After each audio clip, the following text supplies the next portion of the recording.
ಕೇರ್ಪುರ ವಲಯದಲ್ಲಿ ತೆರಿಗೆ ಬಾಕಿ ಉಳಿಸಿಕೊಂಡಿರುವ ಸ್ವತ್ತುಗಳ ಹರಾಜು ಪ್ರಕ್ರಿಯೆ ವಲಯ ಆಯುಕ್ತೆ ಡಾಕ್ಟರ್ ಸುಧಾ ಸ್ವಪ್ನ ನೇತೃತ್ವದಲ್ಲಿ ಈಗಾಗಲೇ ಶುರುವಾಗಿರುವಂಥದ್ದು. ಅಂದ್ರೆ ಪ್ರಮುಖವಾಗಿ ಹರಾಜು ಪ್ರಕ್ರಿಯೆ ನಡೆಸಲಿಕ್ಕೆ ಮುಂದಾಗಿರುವಂಥದ್ದು ಕೇರ್ಪುರ ವಲಯದಲ್ಲಿ ತೆರಿಗೆ ಬಾಕಿ ಉಳಿಸಿಕೊಂಡಿರುವಂತಹ ಸ್ವತ್ತುಗಳ ಹರಾಜು ಮಾಡೋದಕ್ಕೆ, ಹರಾಜು ಪ್ರಕ್ರಿಯೆಗೆ ನಿರ್ಧಾರವನ್ನು ತೆಗೆದುಕೊಳ್ಳಲಾಗಿದೆ.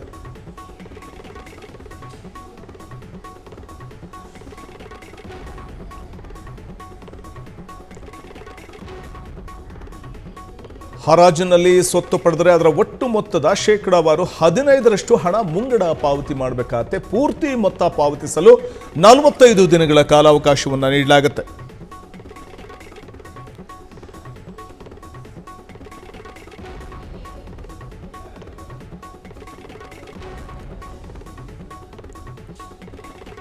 ಸುಮಾರು 24 ಕಟ್ಟಡಗಳ ಪೈಕಿ 5 ಕಟ್ಟಡಗಳು ಹರಾಜು ಆಗಿದ್ದು, ಉಳಿದ ಕಟ್ಟಡಗಳಿಗೆ ಮಾಲೀಕರು ಕೊನೆಯ ಕ್ಷಣದಲ್ಲಿ ಬಂದು ತೆರಿಗೆಯನ್ನು ಪಾವತಿ ಮಾಡಲಿಕ್ಕೆ ಅವಕಾಶವನ್ನು ಕಲ್ಪಿಸಿಕೊಡ್ತಾರೆ. ಆದರೆ ಮಾನವೀಯತೆ ದೃಷ್ಟಿಯಿಂದ ತೆರಿಗೆ ಪಾವತಿ ಮಾಡಲು ಅವಕಾಶವನ್ನು ನೀಡುವಂಥದ್ದು ಸಾಧ್ಯತೆಗಳಿದೆ. ಹರಾಜು ಪ್ರಕ್ರಿಯೆಯಲ್ಲಿ ಯಾರೂ ಖರೀದಿಸದೆ ಕೈ ಬಿಡಲಾಗಿದ್ದಂಥ ಸ್ವತ್ತುಗಳನ್ನು ಮುಂದಿನ ಬಾರಿ ಹರಾಜು ಹಾಕಲಾಗುತ್ತೆ. ಕೇರ್ಪುರ ವಲಯದಲ್ಲಿ ಆರಂಭ ಅಷ್ಟೇ ಇದು.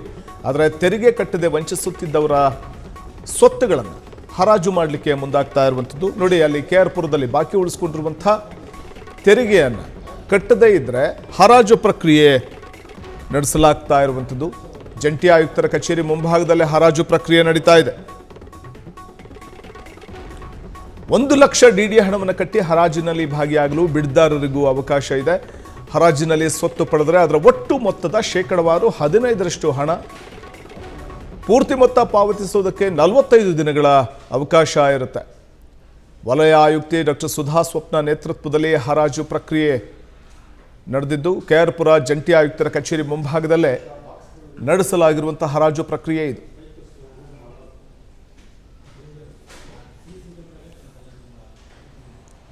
ಗ್ರೇಟರ್ ಬೆಂಗಳೂರು ಪ್ರಾಧಿಕಾರದ ವತಿಯಿಂದ ಬೆಂಗಳೂರು ಪೂರ್ವ ನಗರ ಪಾಲಿಕೆ ಕೇರ್ಪುರಂ ವಲಯ 2 ಹೆಚ್ಚು ತೆರಿಗೆ ಬಾಕಿ ಉಳಿಸಿಕೊಂಡಿರುವಂತಹ ಒಂದು ಸ್ವತ್ತುಗಳೇನಿದೆ, ಆ ಸ್ವತ್ತುಗಳ ಹರಾಜು ಪ್ರಕ್ರಿಯೆಗೆ ಮುಂದಾಗಲಾಗಿದೆ. ನಮ್ಮ ಜಂಟಿ ಆಯುಕ್ತರು ಹೇಳ್ದಂಗೆ 25 ಆಸ್ತಿಗಳು ಇವತ್ತು ನಾವು ಹರಾಜು ಪ್ರಕ್ರಿಯೆಗೆ ಒಳಪಡಿಸಿದ್ವಿ. ಅದರಲ್ಲಿ 4 ಹರಾಜು ಒಳ್ಳೆಯ ಒಂದು ಲಾಭಾಂಶದೊಂದಿಗೆ ಹರಾಜು ನಮ್ಮ GBAಗೆ ಆಗಿದೆ. ಅದರ ಜೊತೆಯಲ್ಲೇ ಇನ್ನು 10 ಪೇ ಮಾಡಿದ್ದಾರೆ ಆನ್ ಸ್ಪಾಟಲ್ಲಿ. ಇನ್ನು 10 ಜನ ಈಗ ಕಟ್ತಾ ಇದ್ದಾರೆ. ERO ಥಂಬಿಂಗ್ ಪ್ರಾಬ್ಲಮ್ ಅದು ಇದು ಇದಕ್ಕಾಗಿ ಕುಂದರ್ಸೆಲ್ಲ ಕಟ್ಟಿಸ್ತಾ ಇದ್ದೀವಿ. ಕೆಲವರು ನಮ್ಮ ಜಂಟಿ ಆಯುಕ್ತರಿಗೆ ಇಲ್ಲೇ DDನೂ ಕೊಟ್ಟರು. ಈಗ ನಮ್ಮ ಜಂಟಿ ಆಯುಕ್ತರು ಹೇಳ್ದಂಗೆ ಮತ್ತು ನಾನು ಹೇಳೋದೇನು ಅಂತಂದರೆ, ನಮ್ಮ GBA ಕಾಯ್ದೆ ಭಾಳಷ್ಟು ಕಠಿಣ ಆಗಿದೆ. ಮೊದಲು ಇದ್ದಂಥ ವ್ಯವಸ್ಥೆ ಈಗಿಲ್ಲ. ಈಗ ಕಾಲಕ್ಕೆ ನಾವು ಸಾಕಷ್ಟು ಬದಲಾವಣೆಗಳನ್ನು ಮಾಡಿಬಿಟ್ಟು ಸರ್ಕಾರದ ಒಂದು 5 ಗ್ಯಾರಂಟಿ ಯೋಜನೆಗಳು ಹೀಗೆ ನಾವೆಲ್ಲ ಒಂದು ಬಂಡವಾಳ ಕ್ರೋಢೀಕರಣ, ಯಾಕಂದರೆ ಇದು ಜನರಿಂದ ಬರಬೇಕಾಗಿರುವಂಥ ಆಸ್ತಿ ತೆರಿಗೆ ಮೊತ್ತ, ಇದನ್ನು ನಾವು ಸರ್ಕಾರದ ಖಜಾನೆಗೆ ತುಂಬಬೇಕಾಗುತ್ತೆ. ಸಾರ್ವಜನಿಕರಿಗೆ ಅನುಕೂಲ ಆಗೋ ದೃಷ್ಟಿಯಿಂದನೇ ನಾವು ಕೆಲಸ ಮಾಡ್ತೀವಿ. ಹಾಗಾಗಿ ಸಾರ್ವಜನಿಕರು ಇನ್ನೂ ಕೂಡ ಯಾರ್ಯಾರು ತಮ್ಮ ಆಸ್ತಿ ತೆರಿಗೆ ಬಾಕಿನ ಉಳಿಸ್ಕೊಂಡಿದ್ದೀರಿ, ಇಟ್ ಈಸ್ ಎ ರಿಕ್ವೆಸ್ಟ್ ಅಂತ ತಿಳ್ಕೊಳ್ಳಿ ಅಥವಾ ಇದು ವಾರ್ನಿಂಗ್ ಅಂತ ಆದರೂ ತಿಳ್ಕೊಳ್ಳಿ. ದಯಮಾಡಿ ತಾವು ಕಟ್ಟಿ. ಯಾಕಂದರೆ ಇವತ್ತು ತಾವೇ ನೋಡಿದ್ದೀರಿ, ಹರಾಜಾಯಿತು. ನಮ್ಮ ಜಂಟಿ ಆಯುಕ್ತರ ಅಧ್ಯಕ್ಷತೆಯಲ್ಲಿ 25 ಟಾಪ್ ಡಿಫಾಲ್ಟರ್ಗಳನ್ನು ಹರಾಜ್ಗೆ ನಾವು ಇಟ್ಕೊಂಡಿದ್ವಿ. ಅದರಲ್ಲಿ 4 ಹರಾಜು ಆಯಿತು. 10 ಜನ ಪೇ ಮಾಡಿದ್ದಾರೆ, 10 ಜನ ಕಟ್ತಾ ಇದ್ದಾರೆ. ಈ ಪರಿಸ್ಥಿತಿಗೆ ಬರೋದಕ್ಕಿಂತ ಮುಂಚೆನೇ ಮನೇಲಿ ಕೂತ್ಕೊಂಡು ಟ್ಯಾಕ್ಸ್ ಕಟ್ಬೋದು. ಸಮಸ್ಯೆ ಇದ್ದರೆ ನಮ್ಮ ನಂಬರ್ಗಳಿವೆ, ಗೂಗಲಲ್ಲಿ ಹೋದರೆ ಸಿಗುತ್ತೆ, ನಾವು ಅಡ್ವೈಸ್ ಮಾಡ್ತೀವಿ. ತೆರಿಗೆ ಪಾವತಿ ಮಾಡಿ ಹರಾಜು ಪ್ರಕ್ರಿಯೆಯಿಂದ ತಪ್ಪಿಸ್ಕೊಳ್ಳಿ. Thank you. ಹೆಚ್ಚು ನಮ್ಮ ತೆರಿಗೆ ಬಾಕಿ ಇಟ್ಕೊಂಡಿದ್ದಂಥ ಪ್ರಾಪರ್ಟಿಗಳನ್ನ ನಾನು ಅವತ್ತೇ ಹೇಳಿದಾಗೆ, ಅವತ್ತು ನಾವು ಕೆಲವು ಪ್ರಾಪರ್ಟಿಗಳನ್ನ ಪ್ರೊಕ್ಲಮೇಷನ್ ಆಗಿದ್ದಂಥ ಪ್ರಾಪರ್ಟಿಗಳನ್ನ ಪೊಸಿಷನ್ ತೊಗೊಳ್ತಾ ಇರುವಂಥ ಕಾರ್ಯದಲ್ಲಿ ತಾವೆಲ್ಲರೂ ಕೂಡ ಬಂದಿದ್ರಿ. ಇವತ್ತು ಆ ಪ್ರಾಪರ್ಟೀಸ್ನ ನಾವು ಹರಾಜಾಗ್ತಾ ಇದ್ದೀವಿ. ಇದ್ರ ಸಂಬಂಧ ನಾವು ಮಾಧ್ಯಮ ಪ್ರಕಟಣೆಯನ್ನು ಕೂಡ ಕೊಟ್ಟಿದ್ವಿ. ಆ ಸಂಬಂಧ ಇವತ್ತು ಟೋಟಲ್ ಒಂದು 6 ಪ್ರಾಪರ್ಟಿನ 5 ಪ್ರಾಪರ್ಟೀಸ್ ಇವತ್ತು ಹರಾಜಾಗಿದೆ. ನಮಗೆ ಬಾಕಿ ಸರ್ಕಾರಕ್ಕೆ ಬರಬೇಕಾಗಿರುವಂಥದ್ದು ಬರ್ತಾ ಇದೆ ಇವತ್ತು.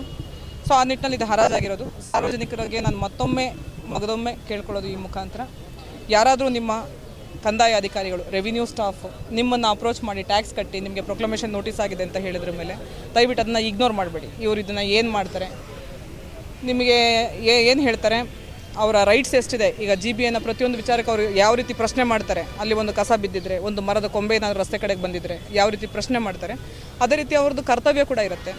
ಅವ್ರ ಕಡೆ ಕಟ್ಟೋ ಟ್ಯಾಕ್ಸ್ನಲ್ಲಿ ಇದು ಏನಂತಾರೆ ಈ ಲೋಕಲ್ ಬಾಡಿ ಸಿಸ್ಟಮು ರನ್ ಆಗಬೇಕಾಗಿರುತ್ತೆ. ಸೊ ಲೇಟೆಸ್ಟ್ ಅವರಿಗೆ ಈ ಹ್ಯಾಬಿಚುವಲ್ ಅಫೆಂಡರ್ಸ್ ಯಾರು ಇರ್ತಾರೆ ಅದನ್ನು ಕಂಟಿನ್ಯೂಷನ್ ಮಾಡದಿರೋ ರೀತಿಯಲ್ಲಿ ಸರ್ಕಾರಕ್ಕೆ ಪಾವತಿ ಮಾಡಬೇಕಾಗಿರುವಂಥ ತೆರಿಗೆಯನ್ನು ಕಟ್ಟಲಿ, ಆಮೇಲೆ ಅವ್ರು ಪ್ರಶ್ನೆ ಮಾಡಲಿ. ಇದು ನಮ್ಮ ಈ ಸಿಟಿ ಕಾರ್ಪೊರೇಷನ್ ಪರವಾಗಿ ನಾನು ಆ್ಯಸ್ ಎ KRPುರಂ ಜಂಟಿ ಆಯುಕ್ತೆಯಾಗಿ ನಾನು ಸಾರ್ವಜನಿಕರಲ್ಲಿ ಮಾಡ್ತಾ ಇರುವಂಥ ಮನವಿ. 45 days ಟೈಮ್ ಇದೆ. So will hand over their property. ಅವರಿಗೆ ಪ್ರಾಪರ್ಟೀಸ್ ಆಲ್ಮೋಸ್ಟ್ ಎಲ್ಲ ನಮ್ಮ ಅಂಡರಲ್ಲೇ ಇದೆ. So will hand over their. ಆಯಿತಾ. ಬಿಡ್ಡುದಾರರಿಗೆ ನಾವು ಏನು ಕಂಡೀಷನ್ ಪ್ರಕಾರ ಅವರಿಗೆ ಏನು ಪ್ರಾಮಿಸ್ ಮಾಡಿದ್ದೀವಿ ಆ ನಿಟ್ಟಿನಲ್ಲಿ ನಾವು ನಮ್ಮ ಪ್ರಾಮಿಸನ್ನು ಫುಲ್ಫಿಲ್ ಮಾಡ್ತೀವಿ. Thank you. ಬೆಳಿಗ್ಗೆ ಎಷ್ಟು ಪ್ರಾಪರ್ಟೀಸ್ ಇತ್ತಪ್ಪ? 24 ಪ್ರಾಪರ್ಟೀಸ್ ಆನ್ ಸ್ಪಾಟ್.